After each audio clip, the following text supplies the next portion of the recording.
बिहार के औरंगाबाद से संचालित हो रहे Ujjwal Deep India Nidhi limited bank और Ujjwal Deep institute of education technology private limited के नाम से पैसे उगाही के मामले में फिर नया मोड़ आता दिख रहा है। संचालक पवन गुप्ता ने जेल से छूटने के बाद प्रेस वार्ता करके अमरेंद्र कुमार पर झूठे मुकदमे में फंसाने का आरोप लगाया था। वहीं इस प्रेस वार्ता के जवाब में अमरेंद्र कुमार ने भी पत्रकारों से बातचीत की। उन्होंने बताया कि रुपए 3 गुना करने की बात कहकर उज्ज्वल दीप नाम की चिट फंड कंपनी में पैसा जमा कराकर वापस नहीं देने और उनके दुकान का किराया नहीं देने पर अमरेंद्र कुमार अदालत पहुंचे थे। अदालत में पैसा वापस करने की शर्त पर समझौता पत्र दाखिल किया गया, जिसके बाद पवन गुप्ता का जमानत हुआ। जमानत के बाद पवन गुप्ता ने अमरेंद्र कुमार पर दबाव बनाकर पैसा वसूलने का आरोप लगाया। पवन गुप्ता ने बताया कि अमरेंद्र कुमार के पुत्र चंदन कुमार भी कंपनी में डायरेक्टर थे, जिसके जवाब में अमरेंद्र कुमार ने एक प्रेस वार्ता आयोजित की, जिसमें उन्होंने सारी बातों को रखा। आक्षेप लगाते हैं तो चंदन कुमार निर्दोष पाए जाएंगे। वो सारे साक्ष्य 1000 के स्टाम्प पेपर पर दिए हुए एफिडेविट करा करके हैं। जो चंदन कुमार को वो बार बार कह रहे हैं कि ये उज्ज्वल इंस्टीट्यूट ऑफ कंपनी वो मिस्टर चंदन कुमार की है, वो सरासर गलत है। जहां भी ये दे रहे हैं उसमें चंदन कुमार का नाम वो जहां जहां अपने पत्रकार बंधुओं को दे रहे हैं, हमारे पदाधिकारी महोदय लोग को दे रहे हैं, अनर्गल वो बयानबाजी कर रहे हैं, वो सारे साक्ष्य मेरे पास हैं जो स्टाम्प पेपर पर उनके हैं। और 1 गुना से 3 गुना पैसा करने के लिए मुझसे 3,50,000 मैंने उनके खाते में डाला है और 5,000 नगद दिया, वो भी प्रमाण जमा प्राप्ति रसीद और जमा वापसी रसीद दिया और 1,000 का स्टाम्प पेपर पर भी दिया है। और चंदन कुमार से भी 2 लाख रुपया उन्होंने लिया, उसका भी जमा प्राप्ति रसीद जमा वापसी रसीद 1,000 के स्टाम्प पेपर पर भी दिया है। उसमें सारी बातें अंकित है कि चंदन कुमार जो हैं वो उज्ज्वल इंस्टीट्यूट में कुछ नहीं है, हमारे मदद करने के लिए वो आए थे, वो सारा चीज़ लिखित है। इसके बावजूद उन्होंने क्या किया कि जब यहाँ वो पिटा रहे थे, जिस दिन ये दुकान में ताला बंद हुई, मैं दुकान में अपने दुकानदार भाइयों के पास बराबर नहीं आता हूँ, इसलिए कि उनकी क्या धंधा उससे मेरा कोई लेना देना नहीं रहता था। और उसके बाद उनका जब सामान लोड हो रहा था गाड़ी पर, मैं आया और मैं उनको बचाया। उनको बहुत लोग पीट रहे थे और हमने उनको कहा कि आप मेरे भाड़ेदार को क्यों पीट रहे हैं। तो उनकी जो करनी थी कि हमसे पैसा लिया है, बदतमीजी से पेश किया है, इसलिए मैं मारूंगा, आप होते कौन है। मेरे सामने मेरे भाड़ेदार को कोई भी व्यक्ति मारेगा या आप लोग कोई भी व्यक्ति के पास कोई भाड़ेदार को मारेगा तो स्वाभाविक है कि उसको बचाना काम है। मैंने बचाने का काम किया और उन लोगों ने सारे सामान को ट्रक पर लोड करके ले गए। इनकी 4 व्हीलर गाड़ी थी, उसको उन्होंने स्टाम्प पेपर लिखवा करके ले गए। मैं उस समय छुड़ाने के बाद में मुझे बाहर जाना था, मैं उस समय चला गया और जब बाहर से जब लौटा, रात में लौटा था, तो 10 से 15 दिन, मुझे तारीख याद नहीं है। तो यहाँ पर नीचे में उनके स्टाफ लोग बैठे हुए थे, जिस समय वो पिटा रहे थे उनके स्टाफ लोग ही थे। लक्ष्मी कुमारी थी, पूजा आरती कुमारी थी, नदीम कौशर थे जो चोली में भी अभी स्कूल चला रहे हैं। हमने 6 तारीख को 24 तारीख को स्कूल का फोटो भी खींच के लाया है, उस पर उज्ज्वल इंस्टीट्यूट सब लिखे हुए हैं। पवन कुमार का मोबाइल नंबर दिया हुआ है, 6 कंपनी इन्होंने बना रखा है। उसके बाद हमने इनसे कहा कि जो स्टाफ थे, कहा कि तुम ताला बंद करो और चाबी मुझे दे दो। उस समय तो मैंने छुड़ाने का काम केवल किया था। जो स्टाफ इनकी थी बोली कि सर हमारे नाम पर छोड़ दें, यहाँ पर बहुत सारे कागजात वगैरह हैं, हमसे चाबी न लिया जाए, मालिक से ले लिया जाए। मुझे भी अच्छा लगा कि इसलिए कि भाई कुछ कुछ क्या कागजात होंगे, हमको लेना चाबी उचित नहीं लगा, मैं छोड़ दिया। जब चाबी मांगने के लिए मैं उस लड़की को घर पर गया तो पवन गुप्ता से उन्होंने बात करवाई। उस लड़की का नाम आरती कुमारी है और इन्होंने बदतमीजी से पेश आया, ये कहते हुए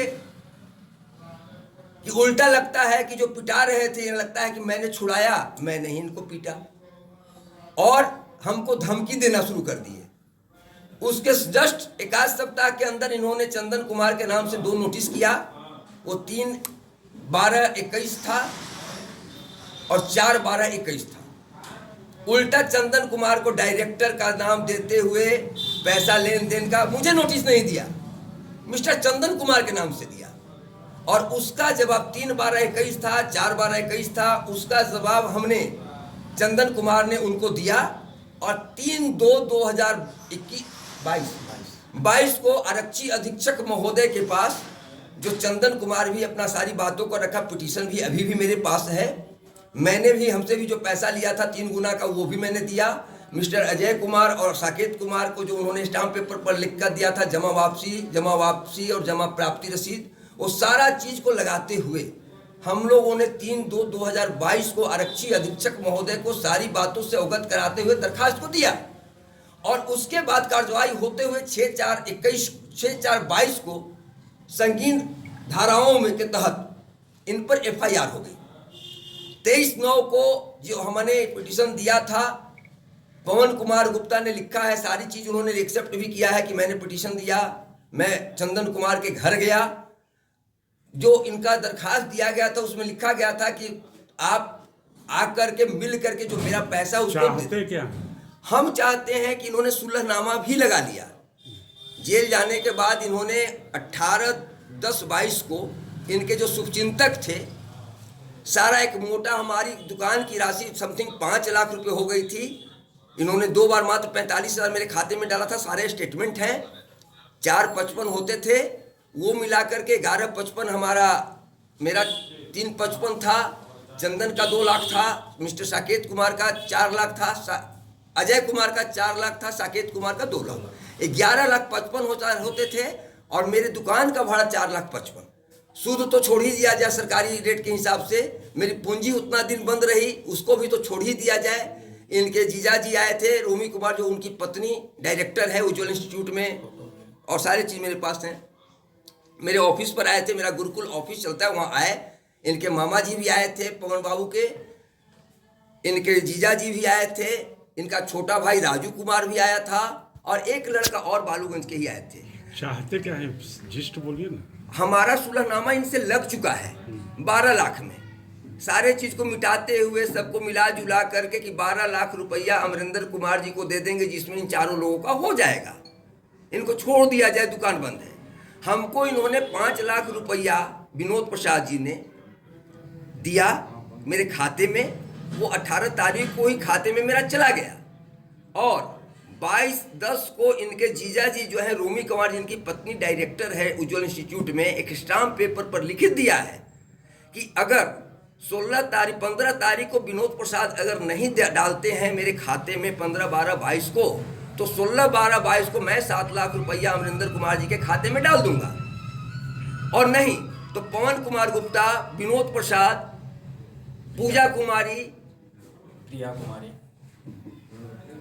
विनोद प्रसाद, पूजा कुमारी, रोमी कुमार और राजू कुमार पर दोबारा केस किया जाएगा। ये मेरे पास है। और उसी आधार पर 22 तारीख को इनके बहनोई ने दिया, 18 तारीख को सुलहनामा लगा है, और इनको निकालने के लिए प्रक्रिया की गई थी।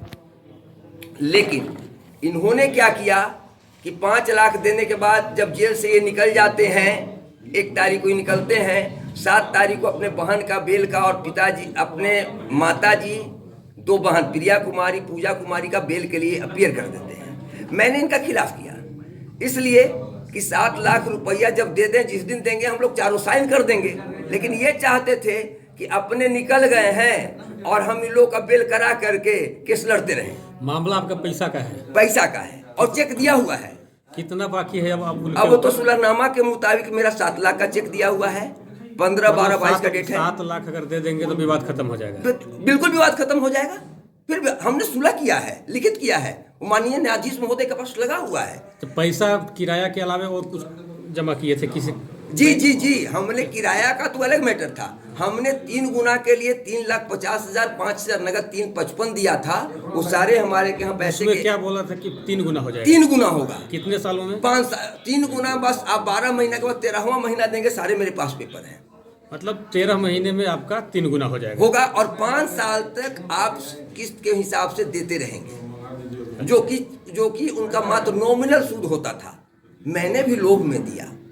मेरी दुकान थी, सोचा कि मेरा भाड़ा में कटते जाएगा, वसूल हो जाएगा, उसके बावजूद भी मुझे मिलते। चंदन कुमार ने भी 2 लाख दिया, नगद दिया। ये अजय कुमार ने भी 4 लाख दिया, उनका लड़का साकेत कुमार ने 2 लाख दिया। अच्छा, ये मतलब कि तिगुना होने के लिए? तिगुना होने के लोभ लालच में। अच्छा, उस कंपनी में डायरेक्टर आपके लड़के हैं क्या? वो गलत है। उन्होंने खाता खुलवाने के लिए केवल कि प्यार मोहब्बत में खुलवा दीजिए, यहाँ खुल नहीं रहा है, आप औरंगाबाद के औरंगाबाद में जान पहचान है, आप हमारा खाता खुलवा देंगे डीन पान के साथ, फिर हम आपको हटा देंगे, हमको मदद कीजिए। उस खाते से आपके लड़के ने पैसा निकाला था क्या? कुछ नहीं चंदन है, जी ने कुछ जी नहीं 14 है। सितंबर 2020 को वो 14 सितंबर को है, इन्होंने 1 लाख इन्होंने दिया था। कितना दिया था तुम? 15,000। उस कंपनी के खाते से निकाले हैं या नहीं, ये नहीं निकाले हैं, मिस्टर पवन नेट बैंकिंग का इस्तेमाल किया है। उन्होंने जालसाजी के साथ इनको फंसाया। मतलब आपके खाते में ट्रांसफर किया गया है? हाँ, किया गया। वो 60,000 दिया, पेपर में दर्शाया सब दर्शाया भी गया है कि हमने 60,000। किसी पासवान जी को भी दिया गया था? वो जाने, वो सब समझे, वो किनको दिया है वो समझे, वो आप नहीं दिए? वो नहीं। इस 60,000 भी आप कर्जा लिए हैं, आप अपने कंपनी में डलवाते हो और किसको तुम कर्जा भरते हो, क्या भरते हो, तेरी मैटर है। चंदन जी पर आरोप लगाया है कि चंदन जी पहले भी इस तरह के काम कर चुके हैं। गलत बात। कैची पिक्सल नाम के कोई संस्था बिल्कुल चलाते थे। बिल्कुल कैची, टीवी बेचने और विज्ञापन के नाम पर जिले से 2 करोड़ रुपए की वसूली ये की। बिल्कुल निराधार है, इसलिए कि कैची फिक्सल कंपनी पूरे इंडिया में धंधा करती थी। यहाँ पर मुकेश कुमार पूरे जिला की फ्रेंचाइजी 20 लाख रुपए दे करके लिया था। चंदन कुमार ने इस कोड नंबर पर 5 लाख रुपया दे करके फ्रेंचाइजी लिया था, जिसमें किस प्रखंड के लिए थे? औरंगाबाद, और उसमें कहीं से भी लोग अपना टीवी खरीद लेते थे, यहाँ से पैसा डाल के ले लेते थे, डायरेक्ट भी डाल देते थे ये खाता में। वो जब पूरे लॉकडाउन में पूरी कंपनी जब भाग गई पूरी इंडिया से, तो पूरे औरंगाबाद के लोग जो हैं वो माननीय महोदय के पास, सांसद महोदय के पास गए, आरक्षी अधीक्षक महोदय के पास गए केस करने के लिए, नहीं हो सका। माननीय हमारे जिला डीजीपी महोदय के पास गए, लेकिन केस नहीं हो सका। ओनली चंदन कुमार बिल्कुल परफेक्ट थे। 71 कस्टमरों के साथ इनका केस टाउन थाने में, जिसमें पवन कुमार गुप्ता का भी टीवी का लिखा हुआ है, जो नोटिस में भी उन्होंने दिया है, 71 कस्टमर इनको लेकर के 50,85,000 का FIR हुआ है, केस ट्रू हुआ है। उस मैटर में क्या हुआ अभी तक? अभी तक के उसमें राजगिरी बाबू कस्बा प्रभारी थे, वो आईओ थे, वो बनारस गए भी। उसके बाद बलवंत बाबू आईओ बने थे, वो अभी कुटुंबा प्रभारी। अभी सुजीत कुमार जी को भी जल्दी में बलवंत बाबू के जाने के बाद अभी उनको मिला है, दिसंबर में जाने की बात हो रही है। कारण कि उसमें कुर्की जब्ती का जो भी है वो आदेश मेरे पास है, मैं दिखला देता हूँ, जो आदेश हो चुकी है। 71 कस्टमर 50,85,000, लेकिन खाते में इनको डालना था। इन्होंने जो भी राशि मुझे डाली है उसका मेरे पास स्टेटमेंट है। लोकल होने के नाते ये अपना प्यार मोहब्बत बढ़ाते रहे, डालते गए। इसी बीच इन्होंने जो किरायनामा के तहत इन्होंने हमको जो चेक दिया था, जो टर्म्स एंड कंडीशन थे, ये 3 चेक भी दिया था। इस चेक की राशि मेरे खाते में कभी नहीं दिया, ये केवल टाइम बढ़ाते गए, प्यार मोहब्बत के साथ हमको कहते गए। मैं लोकल था इसलिए इनकी बात को मानते गया। जो इन्होंने मेरा पैसा डाला है, इसका ये मेरा बैंक स्टेटमेंट है। ये 1 पैसे को इन्होंने जो हमको डाला है वो 25,000 डाला है 29/1/2020 को, 6/10/22 को 21 को 20,000 डाला है मेरे दूसरे खाते में, उसका भी स्टेटमेंट मेरे पास है। बिजली बिल का हमारा तय था, वो बिजली बिल इन्होंने डाला है, वो भी इनका रसीद मेरे पास है। इन्होंने अपना पैन कार्ड, आधार कार्ड, सारा चीज़ दिया, कारण कि मैं पहचान में गवाही में बिना बनवाए में किसी को नहीं देता हूँ। किरायनामा में इनका गवाही जो है इनके पिताजी का है और इनके छोटे भाई का है, राजू कुमार का, और हमारे देव के एक सहयोगी हैं अजय कुमार सर, उनका है। ये किरायनामा में है। ओरिजिनल स्टाम्प पेपर जो है सो किराएदार को मिलता है, फोटोकॉपी पार्टी के पास रहता है जो मकान मालिक है। फोटोकॉपी मेरे पास है। ये किराया से रिलेटेड हमारी बातें थी, किराया में भी पैसा इनका अभी तक एक हमने सारे लोगों का लिया। इनकी बहन पूजा कमोरी भी डायरेक्टर है उसमें।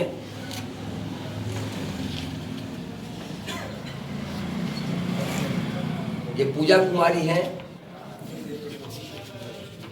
राजू कुमार का भी लिया था, वो भी मेरा है।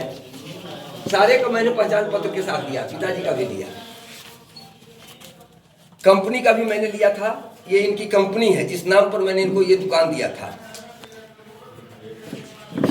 ये सारे इनके बायोडाटा हैं और यही कंपनी का इन्होंने ये ऊपर में लगा करके ये